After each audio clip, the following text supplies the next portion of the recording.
Bonjour, bienvenue sur Doctissimo Maman. Je suis Alain Héril, psychanalyste et sexothérapeute, et aujourd'hui je vais aborder le thème « Pas de libido pendant l'allaitement ». Au moment de l'allaitement, le lien entre une mère et son bébé est un lien très particulier. C'est un lien où il y a une très grande intimité, où l'enfant, bien entendu, ressent beaucoup de satisfactions qui ne sont pas simplement que des satisfactions liées à la faim. Il y a une satisfaction qui est de l'ordre de la sensibilité, qui est de l'ordre du lien très particulier, du lien d'amour entre une mère et son enfant. Et dans ce lien-là, la mère peut aussi ressentir des émotions qui sont des émotions extrêmement fortes. Et donc il va y avoir chez certaines femmes un surinvestissement relationnel et ce qu'on appelle un surinvestissement libidinal aussi par rapport à son enfant. C'est-à-dire que l'enfant pour la mère va devenir la seule personne avec laquelle elle peut avoir un rapprochement, la seule personne avec laquelle elle peut avoir un lien d'intimité extrêmement fort. Donc beaucoup de femmes, dans ce moment de l'allaitement, vont avoir des sensations qui vont être des sensations très plaisantes, même quasi orgasmiques, qui vont faire que ces sensations vont devenir beaucoup plus importantes que les sensations directement sexuelles avec leur compagnon. Donc cet investissement, qui est très particulier, ne laisse pas entendre qu'il n'y aura plus jamais de sexualité pour cette femme-là. C'est juste un moment de la vie d'une femme, de la vie d'une mère. C'est juste un moment pendant lequel il va y avoir une prédominance du lien à l'enfant, une prédominance de ce lien très ténu, très particulier, très profond avec son enfant, qui est presque un moment initiatique pour certaines femmes, où elles découvrent d'une part ce qui se passe au niveau de leur poitrine, d'autre part ce qui se passe dans ce lien avec ce nouvel être qui vient d'arriver au monde, et aussi un lien avec elles-mêmes dans une fonction de mère qui est en train de se développer, qui est en train de se mettre en place. D'autre part, les seins font partie des zones érogènes naturelles d'une femme. Et lorsque ces seins sont essentiellement là pour l'enfant, lorsque les seins sont essentiellement là pour l'allaitement, il y a comme le fait que c'est un lieu qui devient privilégié pour l'enfant, comme si ce lieu était réservé au bébé. Et lorsque le compagnon va venir pour des caresses ou pour des baisers au niveau des seins, il y a des femmes pour qui c'est absolument impossible. C'est le lieu du bébé, ce n'est plus le lieu de l'amant. Un autre élément aussi qui est important, c'est que pendant l'allaitement, la femme naturellement va produire un certain nombre d'hormones qui sont des hormones nécessaires à la lactation.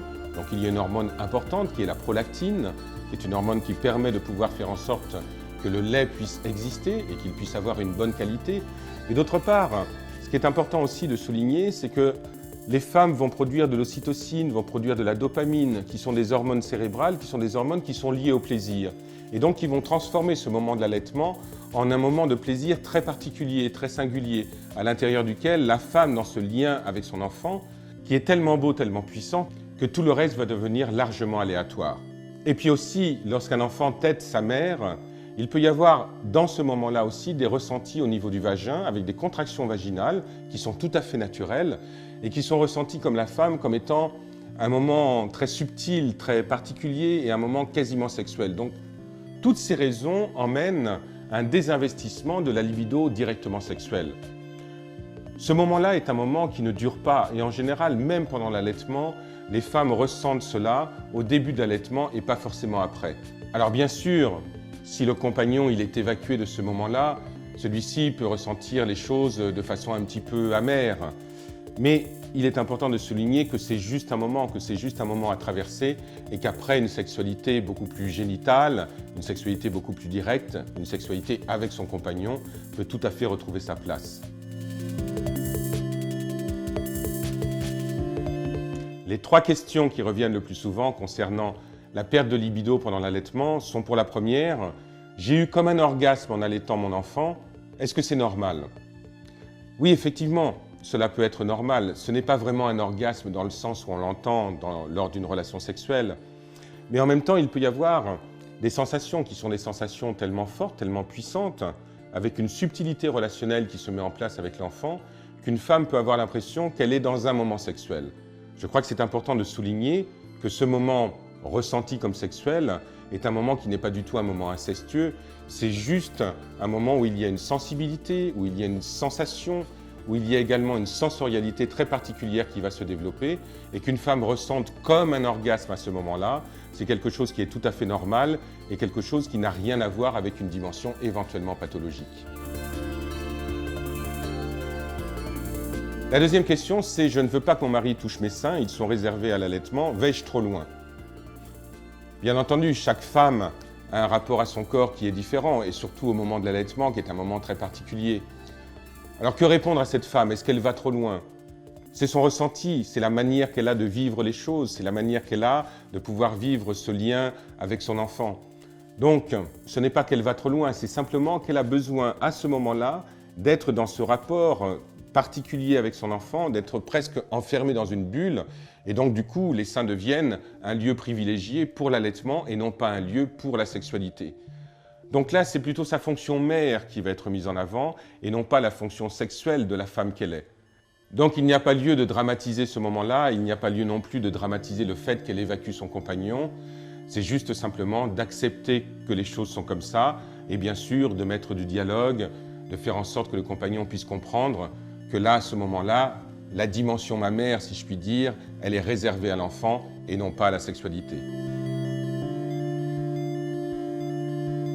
Enfin, une troisième question. Mon mari est jaloux de ma fille, il veut que je l'allaite lui aussi, est-il devenu pervers? Alors c'est vrai que les seins sont une zone érogène et que beaucoup d'hommes sont fascinés par les seins de leur compagne. Ils sont d'autant plus fascinés au moment de la grossesse, par exemple, lorsque les seins prennent une certaine proportion, mais aussi au moment de l'allaitement. Et à ce moment-là, les hommes vont considérer le sein comme étant un lieu qui va être sursexualisé.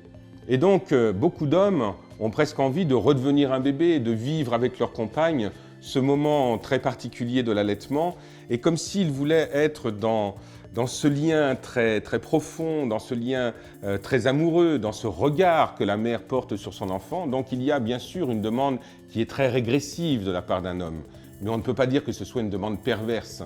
Je pense que si un homme fait cette demande, il est important qu'une femme puisse lui répondre non, parce que ce moment, il est dévolu à l'enfant. C'est un moment où une femme est une mère, et dans ce lien qu'elle a, si particulier avec son enfant, c'est important que ce lien reste vraiment réservé à l'enfant et qu'il n'y ait pas une situation ambiguë à l'intérieur de laquelle, finalement, elle aurait son enfant, son fils ou sa fille à allaiter et son mari qui deviendrait un autre enfant qui serait attaché à son sein.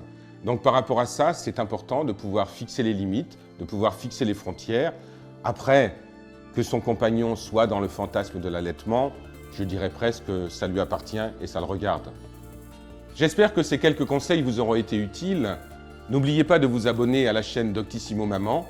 Quant à moi, je vous dis au revoir et j'espère à bientôt.